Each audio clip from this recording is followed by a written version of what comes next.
Welcome back for part 6 of our series. In my work of cultivating a nonviolent heart, I've discovered something. The more I do it, the more I encounter situations where a nonviolent heart is urgently needed. Why? Because the nonviolent heart becomes keenly attuned to where peace is not. In those situations, it's time for me to courageously step up to the moment.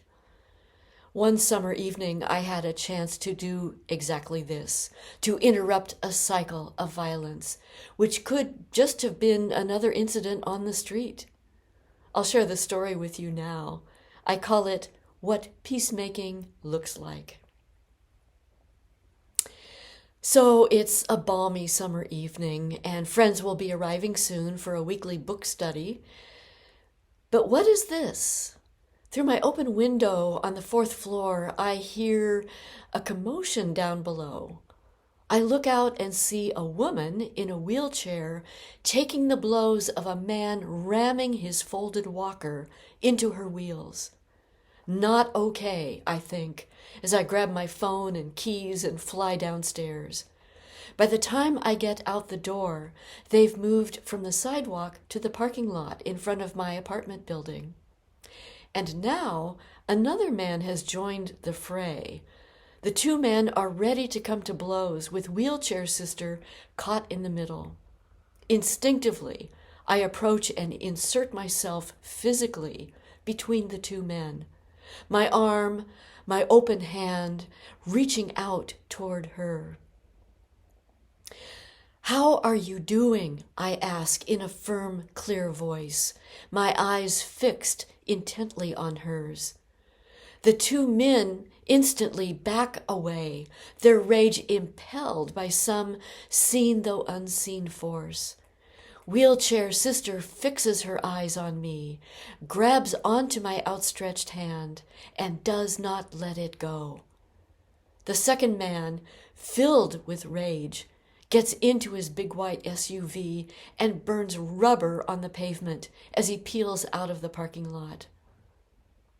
I turn and see wheelchair sister with her companion moving toward the sidewalk, she in her wheelchair, he with his walker, walking toward the low evening sun on East 11th Avenue. What was that about, I wonder, as I wait for my book friends to arrive? How easily we say, "Lord, increase my faith," which the Lord probably understands as a plea, "Test me." If I really want faith, I have to be willing on a moment's notice to get out of my boat and walk across the uncertain surface. And if I want to be a channel of peace, I can expect to be hurled into the midst of conflict.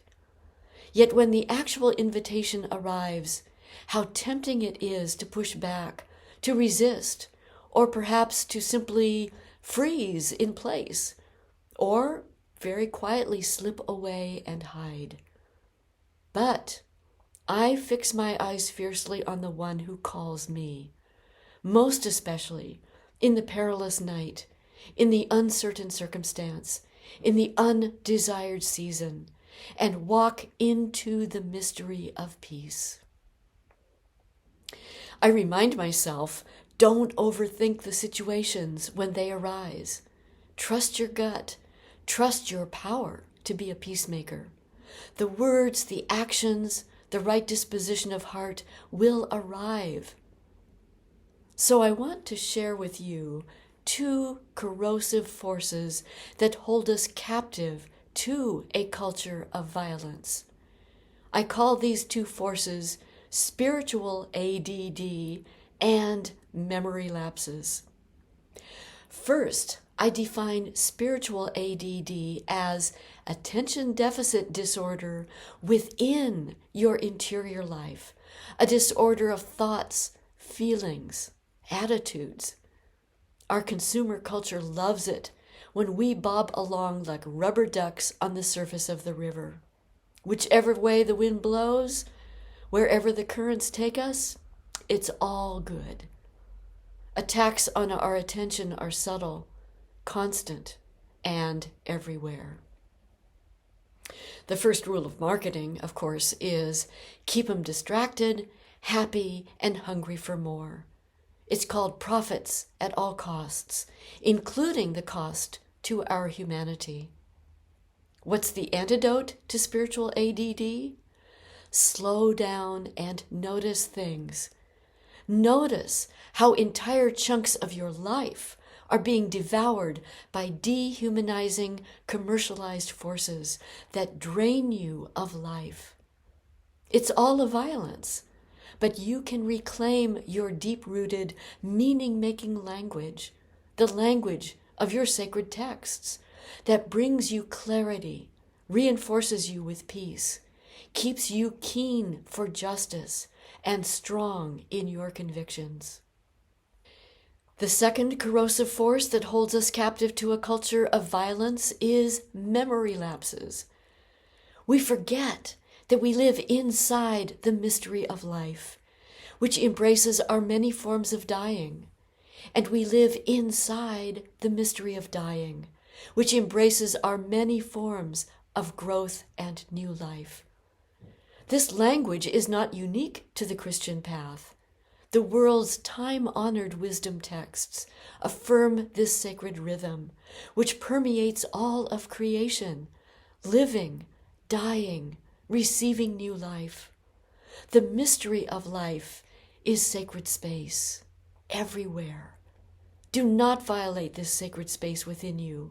Defend it, honor it, nourish it, give thanks for it. The antidote to memory lapses is to remember who you are, beloved of the hidden Holy One. This absolute core identity cannot be violated or erased by anyone, including yourself. The wounds, the dualities, and the violence within will lose steam, lose agency, and begin to yield to a unitive vision, to compassion, binding your heart to the heart of humanity. This is the work of inner transformation, the work of conversion of heart. In part 7, I'll share with you some parting words, thoughts on peacemaking, and why it all matters. And I'll close with a question for you to work with, maybe even wrestle with. It's never too late to download my Peacemaking Booster Pack, which includes my talking points, some bonus material, plus a 1-hour conference with me. It's in my store. Be well, live in peace, love one another. See you soon for part 7.